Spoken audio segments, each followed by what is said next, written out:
Hey friends, about a year ago, the entire world of selling concert tickets and robot scalpers nearly imploded as the My Chemical Romance reunion tickets went on sale across the United States. And I was one of the thousands of crazy people who called and waited and clicked on every link on every one of my devices, trying to get in a virtual line for something that felt nearly impossible to attain, but also like if I didn't get it, then my entire universe of music listening just would somehow shatter. All of this simultaneously occurred while I searched my apartment for eyeliner so I could blacken my eyes because it didn't feel right to buy tickets to the world's biggest emo band without fully going all in. I'm joking. And yeah, I was able to secure tickets because of the power of persistence, but also, and probably more accurately, the stadium I was calling had a separate handicapped seating department, which surprisingly went untapped by the people on Ticketmaster.com. But I remember a year ago being on the phone, moments away from securing tickets to what I thought and what everyone else thought was going to be 2020's biggest event. And then the lady from the box office asked me if I'm okay with spending $600 on tickets for a concert that wouldn't happen for another 9 months. And I don't even think I stuttered or missed a breath when I arrogantly gave my credit card number because it felt like nothing was going to stop us between January to September.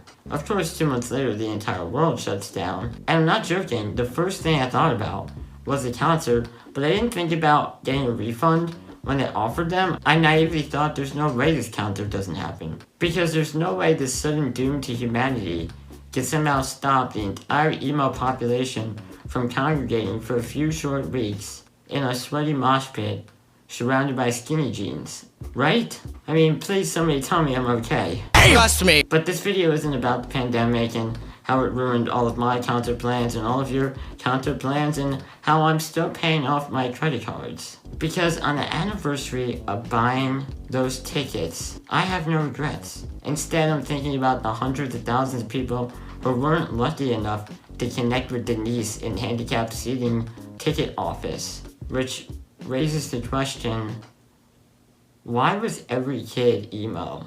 Short answer is everyone was emo at some point during their confused adolescence for the same reason that at some point they also decided to shop at Hollister. It was what you did because everyone else was doing it and also pissed off your parents a lot. I mean, buying one outfit at Hollister costs $100, so why not amp up the teenage pressure by growing bangs and converting your entire wardrobe to black, all while yelling out the lyrics, "Carry on!" Because at the awkward age of 13, when the most interesting thing about you was your braces, you, with all your heart, fully connected to Gerard Way, singing na na na na na na na na na. That alliterative chant somehow defined your entire view of life. But for the misguided few, including myself, we expanded our music horizons away from just the Black Parade and Three Cheers and Danger Days and into bands that were more tame yet still equally as depressing. And before we ever talked to our childhood crush and were years away from having our first kiss, we locked ourselves in our bedroom and put on our iPad Nano and cried along to lyrics that said, "Your eyes are the brightest of all the colors." And my personal favorite, "I had a dream last night, we drove out to see Las Vegas." Those words were nostalgic to an entire demographic who weren't even allowed to drive to the 7-Eleven down the street because they painted a picture of a world that was more fun and adventurous than studying for 7th grade biology. So we told our parents it wasn't a phase, and we promised the emo lords that we wouldn't shop anywhere else except Hot Topic.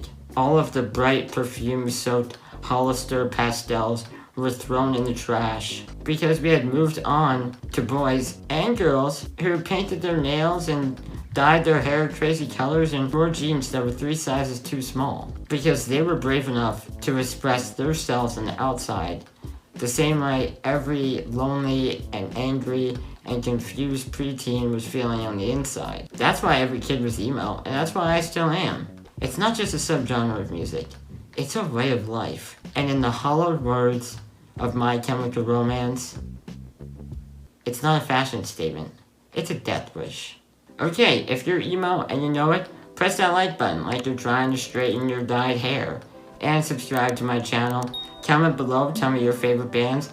And if you're trying to go see My Chemical Romance, maybe I'll eventually see you at the concert whenever they decide to have that, probably when they have grandchildren. In the meantime, follow me on Instagram and Twitter at TheChazHayden. Be different, leave a trail. I see you.